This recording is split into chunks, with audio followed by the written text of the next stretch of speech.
Hello, welcome to another episode of Decentral Lounge, brought to you by Global Stake, your institutional, truly decentralized, self-owned and managed SOC 2 Type 2 compliant bare metal staking service provider.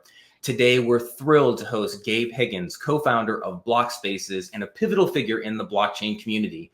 With over 8 years of experience, Gabe has mastered the technological foundations of blockchain, including cryptographic hash functions, network consensus mechanisms, and public-private key cryptography. He's adept at developing valuation methodologies for crypto assets and has a deep understanding of game theory and decentralized governance models. Gabe's expertise extends to enhancing blockchain performance across speed, scalability, privacy, and security dimensions. As a recognized speaker and educator, Gabe has shared his insights at prestigious venues such as the University of South Florida, the Department of Homeland Security, and various industry conferences, making complex blockchain technologies accessible to a broad audience. In 2015, he earned the distinction of becoming one of the country's first certified Bitcoin professionals. At BlockSpaces, Gabe leads efforts to integrate blockchain technologies with enterprise systems, providing strategic and technical guidance to startups and established enterprises alike. Join us as we delve into Gabe's journey through the blockchain space, exploring his contributions to technological advancements and his vision for the future of digital finance. Gabe, thanks so much for being here today and taking the time. We're excited to have you. And let's just start off with the whole backstory. How did you get introduced to Bitcoin and crypto? And tell us a little bit about your journey into this industry. Yeah, thanks, Ryan. It's good to be here. So my journey started with I was really getting into following the presidential campaigns of Ron Paul in 2007, and he kind of introduced me and enlightened me to how our monetary system works and the Federal Reserve System, monetary policy, and how all that works. And and then shortly, this was during the financial crisis as well, which I was impacted uh, with my job. I didn't lose my job, thankfully, but I was in the housing industry here in Florida, where um, I was working for a land survey company, basically, and we would plot houses on land where development would happen, and we had been super busy up until that point, and then everything just like fell off a cliff. We had like no work to do at all, which was of course indicative of the housing market crash. So that was just bizarre to me. I had never like I was trying to understand like what actually happened, because that was such a weird phenomenon to take place.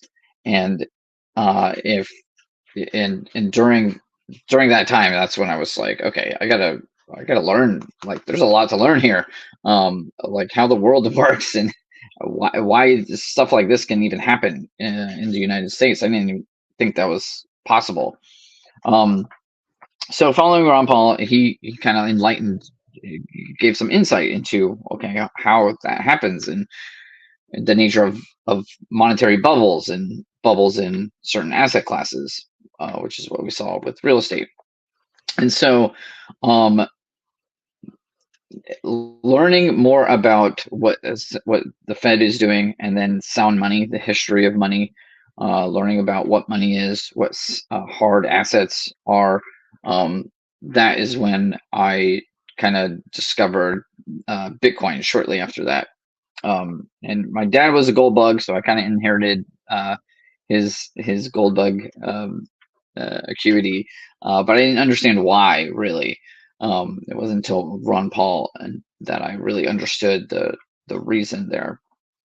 And I've always been in technology. I went to college for computer engineering, so I uh, I, I I was always kind of like a nerdy gearhead kind of person with computers and video games and stuff like that. So once Bitcoin crossed my path within the cypherpunk libertarian circles that I was starting to run in, it kind of instantly grabbed me as a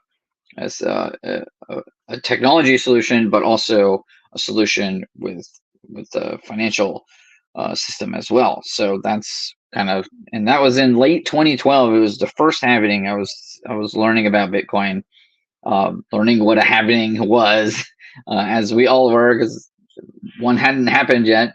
So that was when I got started. That's crazy. So were you actually mining it all? Because in those early days, you could still do it with like probably your PC, or if you had maybe in 2012, you might needed a little more powerful, like a GPU instead of just the CPU instead. But were you Yeah. mining that early on? So I tried to. It was just crossing into GPUs, and ASICs were just starting to become a thing. So it was getting a little too difficult to just mine on your computer, but I would do it just to learn, about it, how it worked. I never mined a block, because at that point the hash rate was too difficult. But yeah, I did try to mine, and I'm starting to get into it back again now. But no, I didn't mind, and it turns out it was probably just easier to just straight up buy Bitcoin and then try to mine it. Mining is a very difficult process. Now it's a massive industry, of course, but even then it was difficult. So then how did we go from, you're starting to discover it, maybe you're starting to dabble a little bit and you're getting interested in Bitcoin. So this is circa 2012. What happens then to take us forward to BlockSpaces and the creation of the company? What was it that you saw in the industry that needed sort of fixing, and how Bitcoin maybe helped with this? Yeah, so that's been an ongoing process, right? So after I learned about Bitcoin, and I was still like, just everybody, it comes across your face a couple times before you really try to look into it and understand what it's about and what's behind it. Um, and so while I was learning about it, I was like, yeah, this is cool, but can this work? Was the question back then, because it's still very new. There wasn't a lot of traction, not a lot of people using it for practical things. Um, and and it wasn't until the Cyprus Greece incident. So we just had our financial crisis here in the States. Bitcoin's launched. A few years later, Cyprus Greece also having uh, uh, financial woes, as they have historically. But then uh, they did a bail in instead of a bailout, where they closed all the banks, closed all the ATMs in the entire country, and everybody in the country took a haircut. So whatever's deposited in your bank on that day, you got a haircut of 20%, and that the government just took. And that was actually the first time that Bitcoin went over $100. Um, it was responding to this geopolitical incident. This is the way I saw it. And when I saw Bitcoin responding in that way, and I don't necessarily think it was people in Greece necessarily, understanding Bitcoin and getting Bitcoin there. Although I think there was some occasions of that. Is everybody else watching that happen to Greece and saying, "Oh, I need to get my money somewhere where I can control it," and that's what Bitcoin does, right? So um, when I saw that incident, I was like, "Okay, this is huge. This is bigger than I originally thought it even could have been." Um, and even now, I think it's bigger than anybody understands right now. But that's when I kind of went all in. I started a Bitcoin meetup group here in the Tampa Bay market. This was 2014. Grew that in 2017. Was like the first kind of major run up bubble, because Ethereum launched, and you had all this interest in the space kind of growing for the first time. And our meetup groups got so big that we had hundreds of people trying to come up to meetups, and I was not equipped from a logistics perspective to handle that many people at a meetup event. Because before that, you can imagine our Bitcoin meetups were quite small, just a handful of us nerds getting together and talking about this crazy stuff. So I could pick a restaurant and reserve a table for 5 or 6 of us and it'd be fine. Now we had like hundreds of people kind of trying to learn more about this stuff. So that's when me and my partner Rosa, we decided to open up BlockSpaces, which at the time was just a dedicated facility to house this kind of information and uh, uh, education for the community. And so we opened that up in 2017, late 2017, early 2018. And of course, that was at the tip top of that market cycle. And it was self-funded. I did quite well with my Bitcoin investments at the time. So we opened the space up and we ran it as like a membership co-work space for a few years. And then that quickly pivoted because that business model wasn't working with the bear market. But we started getting a lot of questions from enterprises, corporations. Um, you know, at the time, blockchain was this very hot topic within enterprise CIOs and CTOs, wanting to learn more about how smart contracts work, how can it be deployed within an organization, and be leveraged to enhance business processes or workflows or what have you.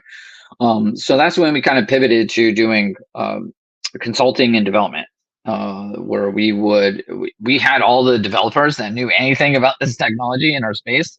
So we kind of coalesced a team of these hackers and whatnot, and then just did some of these kind of projects, side projects, again for enterprises, universities, as well as government organizations. So we did that for a number of years, and then kind of morphed into what we're kind of doing today. And yeah, maybe we can get into that later. Yeah, I mean, why don't we just go ahead and dive in? Because it seems like it's clearly morphed into something much bigger now, where it's allowing people to, potentially keep these, Bitcoin on, you were just at Bitcoin Nashville, right? There was a ton of energy that just came out of this event, right? I think it's very exciting looking forward at, how the regulatory landscape here in the US may change. We've already seen corporations that have taken on Bitcoin onto their balance sheets. Of course, MicroStrategy, Michael Saylor is, sort of seen as the godfather in the space in that regard. And now just recently, Marathon, which brought up one of the big mining operations, that they are now actually just recently, I think, sold $250 million worth of convertible notes so that they can continue to just purchase Bitcoin beyond what they're already mining as well. So there's clearly an appetite for having this as, an asset that could be on a book, that could be used for collateral and everything else. So tell us how BlockSpaces allows people or companies to really engage in these kinds of, activities with your platform. Yeah, so this spawned off of what kind of happened in 2022, where we saw just a cascade of collapses in the space, right? So you had FTX, BlockFi, Celsius, Three Arrows, like just a ton of them go belly up because they were, not doing things properly. And what was irritating about that is that they're using the facade of digital currencies as a way to generate their businesses, but they weren't using the actual technology for anything worthwhile. So to prevent that kind of fraudulent activity, of course. So we have the technology to prevent that kind of activity, fraudulent activity, from happening. But these institutions were not utilizing the technology that they were kind of selling on the back end. So it was the same kind of fiat shenanigans that we see now in the capital markets, and how they work. And it's a very obtuse process to most people, and that's on purpose, of course, so they can hide all these shenanigans and kind of mask losses and how rehypothecation is so rampant, with how they're doing deals with each other with the same collateral. So nothing's backing anything in the system, and it's a mess. It's very fragile. We have a very fragile financial system that's underpinning everything that we do, which is very scary. So what we decided to do is to build a solution to utilize Bitcoin as basically like a underlying collateral asset. So we're hearing a lot of talk about how corporations are taking Bitcoin as a treasury reserve asset, which we also do at BlockSpaces. But to go a step further, to take Bitcoin even further step, once you have Bitcoin, like how can you use it to better your business or improve your processes or shield you from these potential financial collapses that could take place. Um, so what we did is build a Bitcoin native collateral asset management solution. What that means is every time a financial institution does a deal with another financial institution, they underwrite that relationship with collateral. Now, typically it's like treasury bills or bonds, or it could be real estate as well. But typically, how these things are processed is very laborious, capitally intensive, operational intensive process, and it's still not very clear or transparent who owns what at any given time. So if you have collateral, one financial institution is underwriting one relationship with collateral, they could be, and this is what rehypothecation is that they could be underwriting a different uh, uh, agreement with a different institution utilizing the same collateral, and that institution can also do the same thing. So, and this is known to be the case. There, uh, it's estimated that most financial obligations between institutions are rehypothecated, like at a leverage that's 4 or 5 times what it should be. Of course, they're all making money, so nobody tattletales on each other. Um, but the problem is that when there is some kind of ripple in the market that impacts the market, there's some downturn in the market, unforeseen circumstances like we saw with COVID or financial crisis or what have you, then everybody is trying to scramble to liquidate their positions. And that's when you start seeing who owns what, right? That you start, the shore is seeding, and you see who's left with their pants down, basically from a financial collateral perspective. So that's the kind of thing that we're trying to prevent, is that with Bitcoin being a sound monetary or sound monetary instrument that can't be inflated away, um, then you have a real hard asset. And with that, you can put it to work to underwrite financial obligations and secure yourself and understand your collateral position independently of any other third parties. So that's a very powerful tool for institutions that want to have a foundation that they can build on, that's rock solid, that's not going to budge even if there's a financial collapse in the markets, that they will be shored up because they have their assets underwritten in Bitcoin, and they can control that themselves. So we've built basically software technology and infrastructure to be able to have financial institutions and other corporations be able to leverage Bitcoin in this specific way. Interesting. In addition to treasury management, I'm curious about BlockSpaces Connect, so your API product. Yeah. More specifically, like how exactly are you helping businesses connect blockchains to existing kind of like software? I'm just kind of curious, like maybe one example that you could give, because that's definitely a need that most businesses say when they bring up blockchain in general. They're like, I want to use it. It sounds like a cool buzzword, but I know that it's useful. How do I actually implement it into my existing workspace? Yeah, exactly. So, and that's what we learned with when we were doing consulting in these projects, development projects. We kept running into this issue where, okay, we have these, let's call it, for lack of better term, Web3 environments with these blockchains, that requires its own kind of technical stack, if you will, that's vastly different than what they're traditionally used to with their Web 2 system. Enterprise systems, typically use systems that are very old, very entrenched. There's not a lot of ways to make that malleable.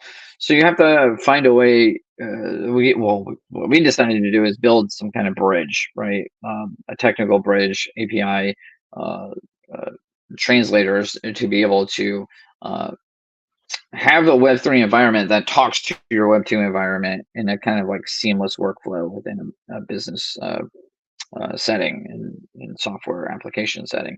And so that is what that product did. And one of the primary applications of blockchain, of course, is payments. That's what we kept getting asked. So we felt it was kind of necessary to look at some payment options, obviously, that we thought were going to be viable long term. That's when we landed on supporting Bitcoin Lightning Network, which is Bitcoin's layer 2 solution payment channels, where you can rapidly send Bitcoin from anywhere, anywhere to anywhere, very quickly with very low fees. And the way that L2 system works, um, is that you basically lock up Bitcoin liquidity into this network, and then you can freely transact within that network, within the connected routes of payment channels that are also in that network, and with the liquidity that other people also lock up in that network. And it's all trustless. There's it's all encrypted as well. So it's a very private, privacy-oriented payment solution as well. So we just thought it was really promising, and we looked at many other solutions as well. At peak, we were also doing um, nodes as a service a few years ago, and supporting 40 odd different blockchains out there. And so we had very good insight into all the development efforts that are happening with these projects. And we just felt Bitcoin was just so far ahead in a lot of ways, as far as something that can scale into enterprise kind of deployment, of like production ready deployment, and that would be sustainable in the future. So that's why we supported Lightning, and we're in the QuickBooks marketplace. We built a way to transact within Lightning and send Lightning invoices to whoever within your QuickBooks organization, or if you're using QuickBooks, and then it reconciles automatically those Lightning payments that you receive to your own Lightning node, mind you, that are automatically reconciled to your QuickBooks. And so this is a very basic kind of business function that a lot of these systems are missing, and it's kind of boring, but it's the boring stuff that is actually it really helps businesses, because there's very particular ways businesses have to operate, and they already use systems that do this automatically with traditional banking systems. So it just makes sense that digital money has these digital connectors to these systems as well. So that's what we're the first Bitcoin Lightning integration into QuickBooks that's in the marketplace right now. And we also have connectors into other ERP systems and accounting software systems. So that's what that particular product does.